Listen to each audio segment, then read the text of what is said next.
Hello programmers! I have a C program here that's just using two variables. My x is set to 5, my y is set to 0, and then I have this funny looking line right here. It starts out as something we recognize an assignment statement. We're going to assign y to something, but then what's going on over here? Well, this is a conditional expression. We have a condition that will evaluate to either true or false, and if we look at this one, x less than 5, that would be a false statement because our x value is exactly equal to 5. So we have a condition, and if it evaluates to true, you'll end up getting the first thing after the question mark. Otherwise, you're going to get the second thing after the question mark, or after the colon. You'll get the second thing after the colon.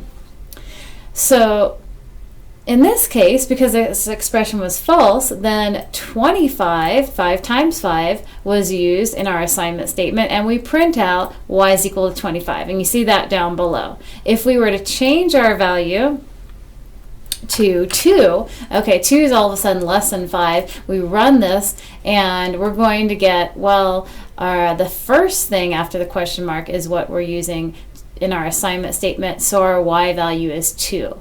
So if you wanted to rewrite this conditional expression as an if statement, it would look something like this. You'd have if, then your condition that's true or false, and then if that statement is true, then you'll be using the first value after the question mark for your assignment statement, else you're going to be using the second part, whatever's after the colon in your assignment statement. So this should give us the same answer. I'll comment this out and run it and show that, well, this expression is true, so we're going to use the first assignment statement. If we change this back to 5, then that expression will be false. We'll go into our else instead and have y set to 25. If you need really condensed code, then in one line we're doing something that takes us either 6 or 4 lines, depending on whether or not you're using these curly braces. But something that takes me 6 lines here takes me only 1 line here. But let's say that I have something more involved. I've got an if inside of an if, and I want to do something different.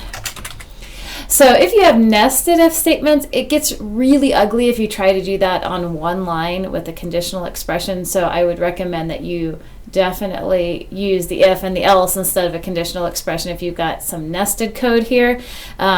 Also, the more you have inside of your if and else block, the more sense it makes to use these instead of trying to cram it all into one line.